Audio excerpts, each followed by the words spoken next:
ሰላም ጤና ይስጥልን ተመልካቾቻችን እንደምን ዋላችሁ እንደምን አመሻችሁ ከአንከር ሚዲያ ዝግጅት ክፍል ያክብሮ ሰላምታችንን እናቀርባለን። አብይ አህመድ በወልቃይት አቅጣጫ ህዋቶች ላይ ጥቃት መክፈቱ ተሰማ። የአብይ አህመድ ሰራዊት በተለያዩ የወልቃይት አካባቢዎች በተለይም በበረትና በሸረሪና አካባቢዎች በህዋት ኃይሎች ላይ ጥቃት መክፈቱ ነው የመረጃ ምንጮች የገለጹት። ጉዳዩን በተመለከተ ህዋት መግለጫ አውጥቷል። የአብይ አህመድ ሰራዊት ወረራ መፈጸሙን ነው የህዋት መግለጫ የሚያሳየው። እስካሁን በአብይ አህመድ አገዛዝ በኩል ስለ ጉዳዩ ይፋዊ የሆነ መግለጫ አልተሰጠም። የምክክር ኮሚሽኑ ምክክሩን እያካሄደ ባለበት በዚህ ወቅት ነው በትግራይ የአብይ አህመድ ሰራዊት ጥቃት የከፈተው። አብራችሁን በመቆይ ዝግጅታችሁን እንድትከታተሉ ምንጋብዘው እኔ መሳይ መኮንን ከዚህ ከዋሽንግተን ዲሲ፣ ገለታው ዘለቀ ከቦስተን ማሳቹሴትስ በጋራ በመሆን ነው። አብራችሁን። ሱዳንና በኢትዮጵያ ድንበር በኩል ባለ የኢትዮጵያ ክፍል ላይ ጦርነት ተቀስቅሷል። የአብይ አህመድ ሰራዊት በህዋቶች ላይ ጥቃት መሰንዘሩን የሚገልጹ መረጃዎች እየወጡ ነው። ጥቃቱን ማን ጀመረው የሚለው በተለያዩ ወገኖች የተለያዩ መረጃዎች ቢወጡም አንከር ሚዲያ ባለው መረጃ እንዳረጋገጠው ከሆነ የአብይ አህመድ አገዛዝ ነው ጥቃቱን የከፈተው። ህዋትም መግለጫ አውጥቶበታል። እንግዲህ ሲጠበቅ ሲባል የነበረው ነገር ቀስ በቀስ ሊጀመር መሆኑን እያየን እንገኛለን። አብይ አህመድ በአማራ ክልል ቴሌቪዥን ላይ መግለጫ በሰጠ 24 ሰዓት ባልሞላ ጊዜ ውስጥ ይህ ጥቃት መከፈቱ መግለጫው ለምን ታስቦ ለምን በአማራ ቴሌቪዥን እንዲተላለፍ እንደተፈለገ ግልጽ እየሆነ የመጣ ይመስላል። ገለታው እንዴት እየተከታተልከው ነው የዛሬውን ጥቃት? ያው ውሎ አድሮ ወደ ጦርነት መሄዱ የማይቀር ነው፣ የታወቀ ነው። ምክንያቱም የፖለቲካ መፍትሄ ስለሌለ የፕሪቶሪያው ስምምነትም ስለከሸፈ ሌላ ምንድነው መውጫው? እንግዲህ ያው ሚሊተሪ ሶሉሽን የሚሉት ወይም የወታደራዊ መፍትሄ ነው ማለት ነው የሚሰጡት። አንድ አቅም ያገኘ ጊዜ ይጠብቃል። ስለዚህ ጦርነት ውስጥ መግባታቸው የታወቀ ነው። ግን እንዲህ ዛሬ ይሆናል የሚል ነገር አልገመትንም ነበረ። ብዙ አሳሳቢ ነገር ነው እንግዲህ የመጣው ማለት ነው።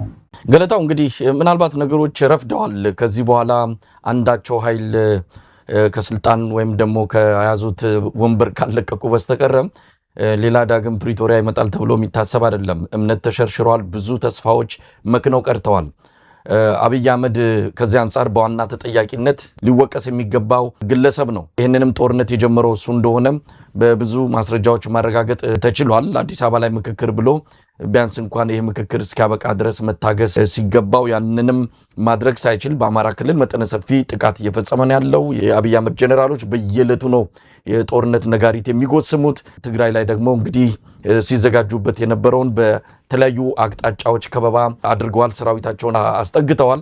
ስለዚህ የመጀመሪያውን ጥይት ወልቃይት ላይ ተኩሷል። እንግዲህ ባለን መረጃ መሰረት በበርካታ አቅጣጫዎች ግዙፍ ወታደራዊ እንቅስቃሴና የኃይል ማሰባሰብ ሲያደርጉ ነበረ የሰነበቱት። በከለዋንና ጨርጨር አቅጣጫ በርካታ ሜካናይዝድ ኃይል ወደ ቀጠናው እንዲጠጋ ተደርጓል። የጦርነት ዝግጅቱን በከፍተኛ ደረጃ እየተካሄደ እንዳለን የሰማነው በሰቆጣና በጋሸና ግንባር ቀደም ሲል በላሊበላ አካባቢ ተመድቦ የነበረው 13ኛ እዝ ወደ ሰቆጣ አቅጣጫ እንዲጠጋ ተደርጓል። በተጨማሪም በደቡብ ጎንደር ከሚገኘው 10ኛ እዝ ተቀንሶ ጋሸና ላይ እንዲመደብ ነው የተደረገው። ገለታው ይሄ ጦርነት በህዋትና በብልጽግና ብቻ የሚካሄድ አይደለም። የተባበረ ኃይል አለ። እንደ በፊቱ ህዋትን ብቻ ከቦ መቀጥቀጥና የፈለገውን ለማስፈጸም አብይ አህመድ እድል የለውም። ብዙ ኃይሎች አሉ በትብብርም በጥምረትም እየሰሩ ያሉ። በእርግጥ በይፋ የገለጹት ነገር የለም። ነገር ግን መሬት ላይ እየተሰራ ያለ ስራ እንዳለ በመረጃ ምንጮች አረጋግጠናል። ስለዚህ አብይ አህመድ ይጀምረዋል እንጂ እንዴት እንደሚጠናቀቅ ምንም የሚያውቀው ነገር የለም። ጦርነቱን ለኩሶታል። ምን አይነት ጦርነት ሊሆን ይችላል? ገለታው ኃይል ሚዛኑ የቱ ጋር ነው ያለው የሚለውን በደንብ አናውቀውም። አሁን ትግራይ ውስጥ ምንድነው ያላቸው? እንደምንሰማው አንዳንድ ድሮን ሁሉ ገዝተዋል የሚባል ነገር ነው የሰማነው።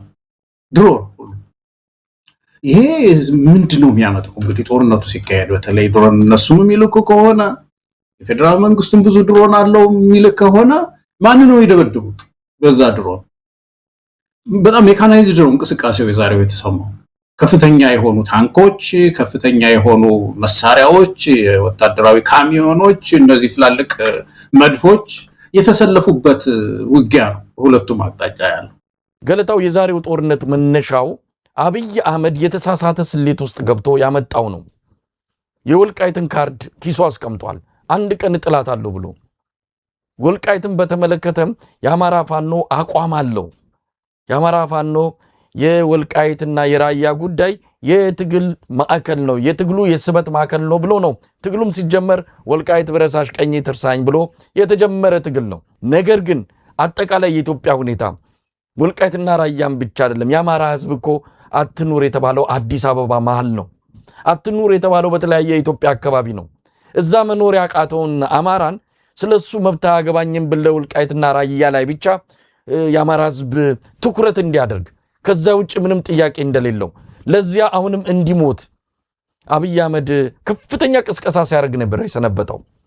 የአብይ አማሮች የሚባሉ አሉ። በነ ተመስገን ጥሩነህ በነ ፕሬዚዳንቱ ታዬ አጽቀሥላሴ የሚመሩ የሚጠመዘዙ የአማራ ባለሀብቶች የአማራ አክቲቪስቶች አሉ። ይህን ጉዳይ ዛሬ በከፍተኛ ደረጃ እያራገቡ የሚገኙት እነሱ ናቸው። እውን የአማራ ህዝብ የአብይን አህመድ ዲስኩር ሰምቶ የአብይን አህመድ እንዲህ አይነቱን መደለያ ሰምቶ ወደ ጦርነት ይገባል? ቅስቀሳዎች እየተደረጉ ነው። በአንዳንድ የአማራ ክልል አካባቢዎች ህወሓት ወልቃይትን ልትወስድ ነው፣ ከመከላከያ ሰራዊት ጎን ቁሙ የሚሉ ስብከቶች፣ ቅስቀሳዎች እየተደረጉ ነው። አብይ አህመድ ይህንን የተሳሳተ ስሌት ይዞ ዛሬ ወልቃይት ላይ ጥይት አስጮኋል። የአማራ ህዝብ ምላሽ ምን መሆን አለበት? ገለታው ጦርነት መጀመሩን ወይም ደግሞ ጥቃት መከፈቱን እንጂ ከዛ ባለፈ ቦታ የያዘ ወይም ደግሞ ገፍቶ ወደፊት የሄደ ከሁለቱም ወገን እንዳለ እስካሁን የሰማነው ነገር የለም። የከባድ መሳሪያ ልውውጥ፣ እግረኛም ደረጃ እንደዚሁ ተኩስ ልውውጥ እንደነበረ ነው የሰማነው። ከዛ ባለፈ ግን ህወሓትም ወደ ወልቃይት እንደዚሁ የአብይ አህመድ ሰራዊትም ገስግሶ ህወሓትን መሬት እያስለቀቀ ወደ ትግራይ የገባበት ሁኔታ እንዳለ አይታወቅም። ይሄ ጦርነት ራሱ ምን እንደሆነ ግቡ ዓላማው በአብይ አህመድ በኩል ግልጽ አይደለም። ትናንት አብይ አህመድ ቃለ መጠይቅ ሰጥቷል ለአማራ ማስ ሚዲያ።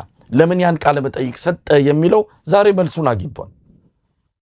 በትክክል መልሱን አግኝቷል። አብይ አህመድ ምን ጊዜም ጥቃት ሊከፍት በትግራይም ሆነ በእንደዚህ አይነት መልኩ የሆነ ጦርነት ውስጥ ለመግባት ሲፈልግ እንዲህ አይነት ቃለ መጠይቆችን መስጠት የተለመደ ነው። ቃለ መጠይቆቹ ብዙ ጊዜ ጦርነት ማስጀመሪያ እንደሆኑ አድርገን እንድንወስድ እያደረገን ነው።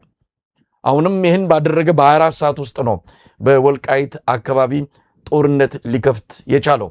እንደምንሰማው ከሆነ ባለንም መረጃ ህወሓቶች አሁን ባለው ትብብር አሁን ባለው ጥምረት በወልቃይት በኩል ጦርነት ሊጀምሩ የሚችሉበት ምንም አይነት እድል የለም።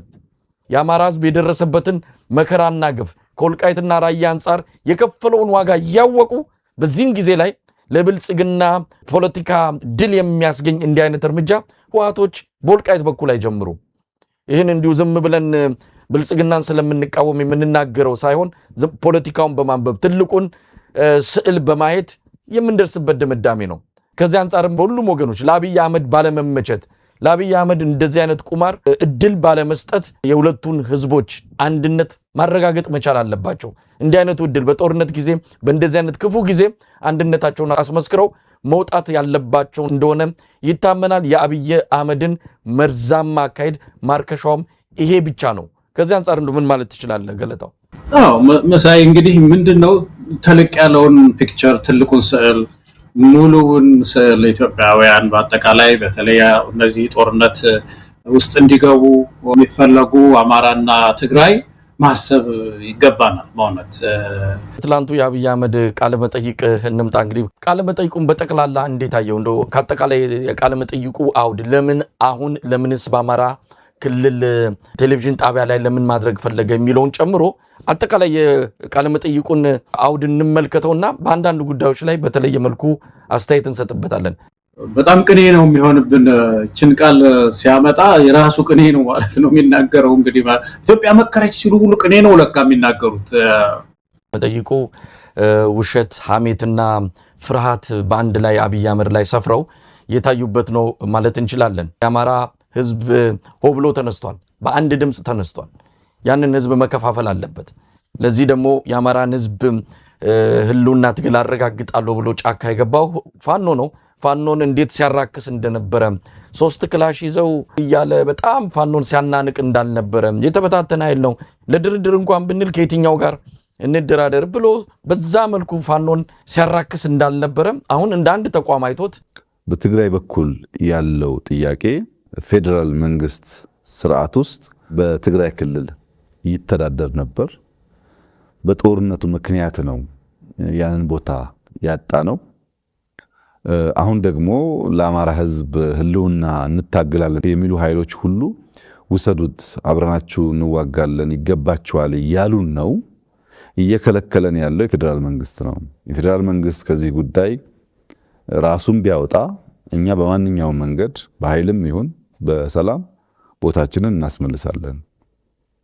እንቅፋት የሆነብን የፌዴራል መንግስት ነው እንጂ ለዚህ ህዝብ የሚታገሉ ወገኖችም ጭምር ለዚህ ህዝብ እንታገላለን ባዮች ጭምር እንድንወስድ ፈቅደው የዚያ ትግል ተባባሪና አጋር ሆነዋል። እናንተ ናችሁ እንቅፋቱ ይላሉ።